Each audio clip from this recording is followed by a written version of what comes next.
see no R.R. Pogoy, no Jason Castro.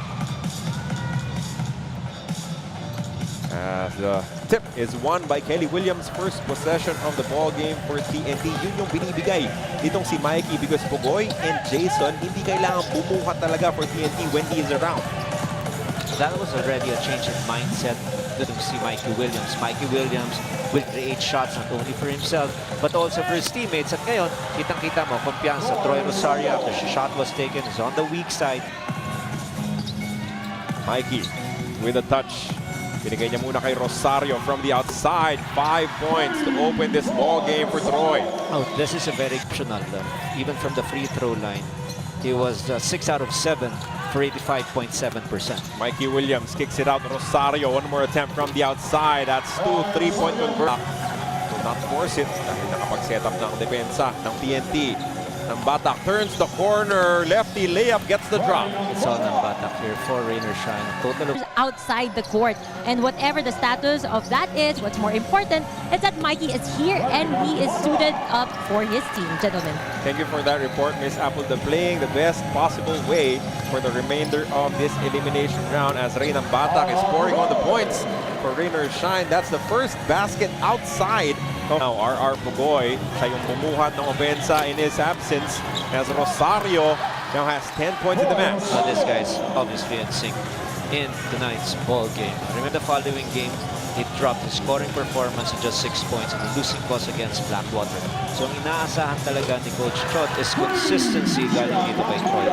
Again, one 3-point shot after 3-point shot for Ateneo against UP in game number 3. Mileage rin also doon sa kanilang offensive sets. But they also have to give credit dito sa depensa ng Rainer Shine. We're talking about this guy who just kept the ball alive. Tino Castro, kinapit ang screen, kicks it out to Troy.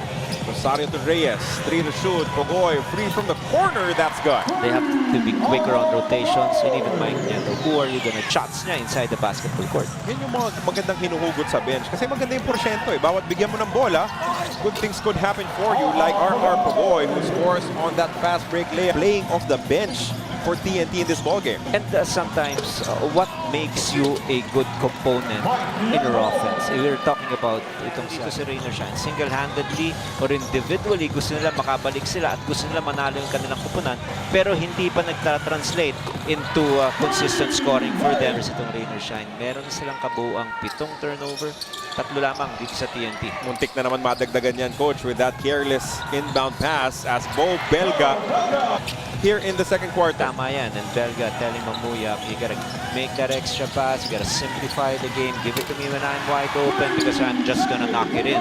At yun din yung message, backed up by another 3-pointer by Santillan. Mikey, corner 3-point shot. I think that was the toughest shot. That screen provided by Eram. Mikey goes to Gab. Pasok sila ngayon. JP, that was a great play, spreading out the defense of Rainer Shine. Yes, that was a double high screen. Mantay dito kay Boy Eram na si Demusis. Belga attacking, dropping it off to Demusis, who provided his squad with great end. By a big deficit is always there, playing at a 100% level. Look at him, always ready. That is the most important thing when you're playing here in the PBA and you're not starting. Earn his minutes as long as he plays hard. Great defense from Gabe Norwood as they will go on the run. Rainer Batak, lilipad, layup is good. And what I like about that play is for Rainer Batak, he knows that he has to be the finisher in that fast break attack. So he gave up that pass early. At itong si Demusis gave it back right away. And now this is where it is most dangerous.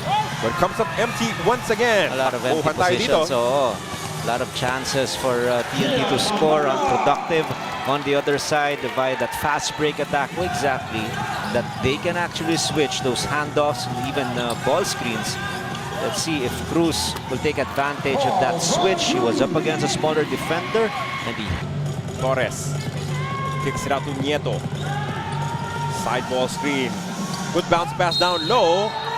And that will be an N1 play. A lot of ball movements, a lot of trusting one another on offense. Step back jumper, long two for Mikey Williams. Mukhang nasukat na niya, no? After that first 3-point pass to Castro. Jason loses the ball, taken away by Santillan. Leonard on the attack. Strong move to the hoop for two. So what the showing is napakalamig nitong si Castro, only 2 points so far. What a getaway for Leonard Santillan. As Not just them shooting from the outside, they also want to score on a high percentage basket. That's why they're going closer to the rim. This is an important basket. Kabuntin only is for Anchadon, that's a sorry miss coming from Kelly Williams. Rebound for Belga. Bounce pass to Santillan. Another strong finish for Leonard. when you go back. Pero yung opensa, pinapabayaan nila sa mga batang players. Tama yan. Oo.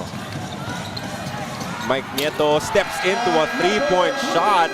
Just a confident stroke. Pa-isa-isa rin yung atake nila, meaning they're just solely relying on their individual capacity to blow by their defenders, but ready. Individual defense and rain or shine. Under. They will trust their offense a little bit more.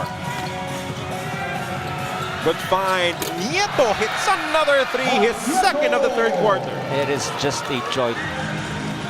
Another leak out here for Leonard Santillan as he has been unstoppable on the break. But this guy is actually so quiet. This guy, they'll keep on fighting and they'll keep the game close by their multiple opportunities, second chance points this time around, wide open three. Mga manlalaro ng TNT, 16-9, so more manageable at 10 points. But quick hands, Mamuyak once again.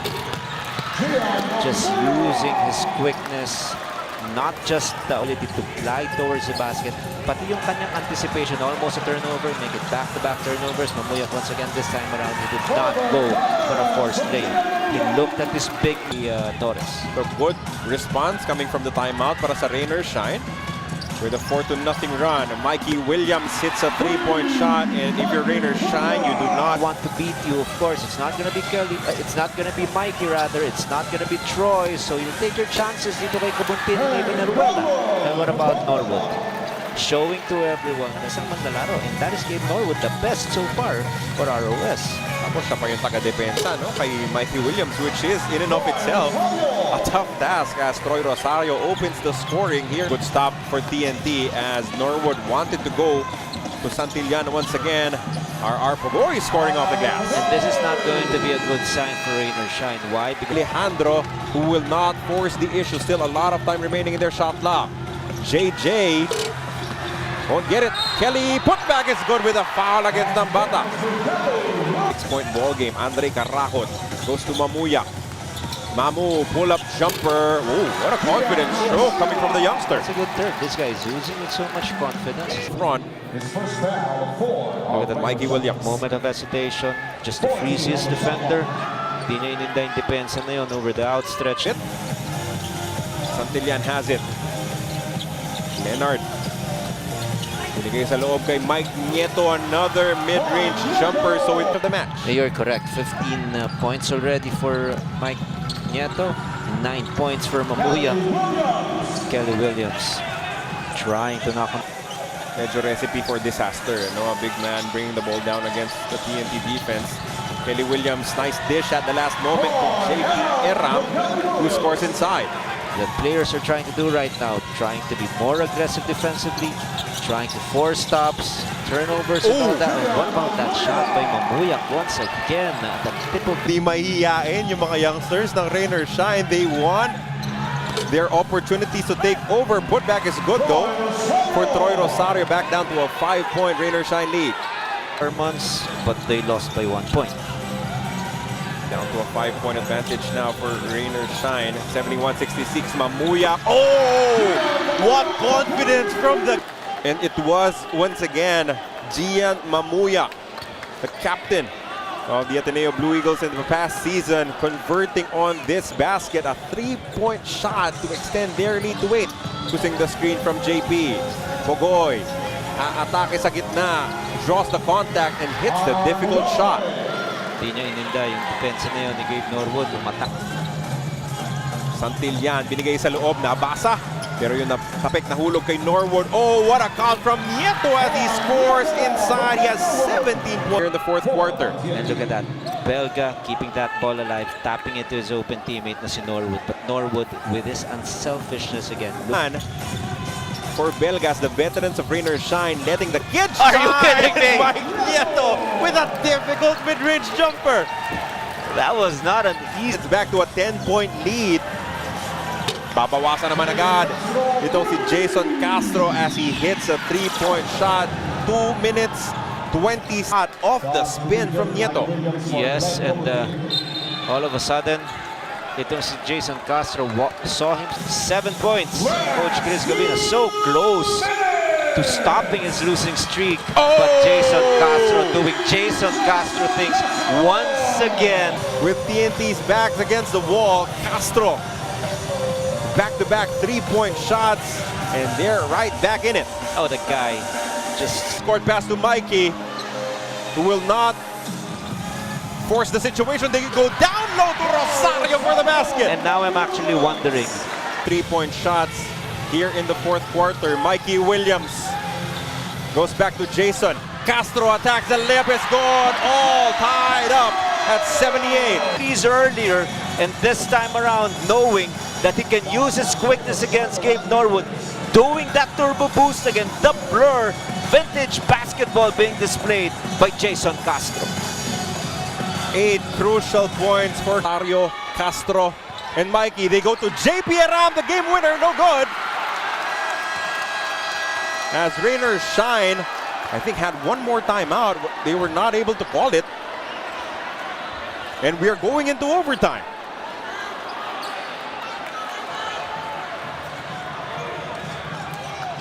I don't think the time is reviewable in terms of calling a timeout, no, Coach. Hindi tinawag.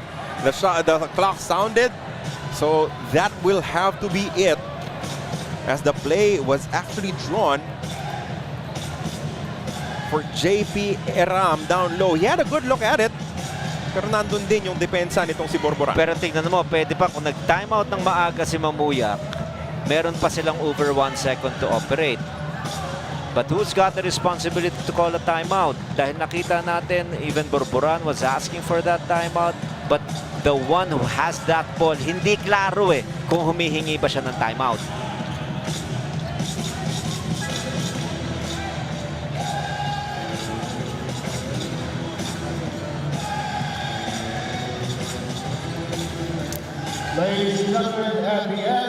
Again, officially, that is the end of the fourth quarter. The score is tied at 78 all. Again, hindi po pwedeng silipin ulit ng referees.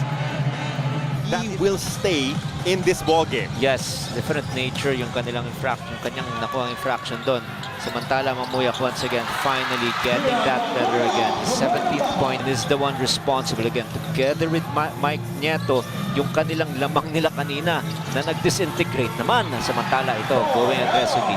Ito namang si Poy Aram. He went for a fall away. Instead, they go to Nambata. Ray, binigay kay Santillan. Umatake sa gitna. Met by the double team as he spins away for the one-hander. First 2 points. A 3-point lead for Rain or Shine with 3 minutes and change remaining here in this matchup. Mikey Williams converts from deep. Tied again. Mikey as it's sent forward to RR Pogoy. RR misses, put back, it's gone for JP Aram. Grabe kayo di Poy Aram dito sa magkabilang Cordro using the screen from Aram. Jason wiggles free, Castro kicks it out, Rosario for 3, no good. Aram beats the buzzer with a putback. Pulot-pulot lang si Poy Aram. May mga chance makakuha ng defensive rebound, lamang ang mas matatangkad. 2 big field goals for JP Aram. Parehong offensive rebound at putback, and now he pushed. They were primed to win this ball game. They were just scorching hot offensively with their sophomore player Mike Nieto and also their rookie player Gian Mamuyak. They were comfortably on top with 4 minutes remaining in the regulation, and then all of a sudden the bounce back genes of TNT were just so evident. 30-second timeout, itatawag ni Coach Chris Gavina to map out a play. But if you're TNT, all you have to do is not even defend. Let the game clock expire and they're gonna breeze by. At least the term breeze by is because of their impeccable shooting from the free throw line in OT. But it was really tough. Oh, it was definitely an uphill climb for the TNT Tropang Giga. Rain or shine, you saw the sense of desperation. You saw the willingness to pour in everything that they needed to do para makakuha sana ng panalo. But in the end, it will come out short for them. As Belga will take the three-point shot. That's a miss. A tough loss to take for the Rain or shine Elasto Painters. But you have to hand it to the TNT Tropang Giga. They really did their best to bounce back as they pick up their 4th win of the conference. Just a resilient team, well-deserved. Our defending champions again finding ways to win against Rain or shine. And again, I'm saying this, we have to give it to Poy Eram, especially because of his splendid performance in overtime. And even in the latter part of the 4th quarter, he was there just scavenging a 5 out of 12 from the field, but he got 10 rebounds and he was able to deliver 13 critical baskets for his team. Our next level player of the game is presented to you by Honda, the official motorcycle of the PBA. Troy Rosario could have been a good bet. Jason Castro, another best player option, but in the end, Coach Ryan Gregorio handed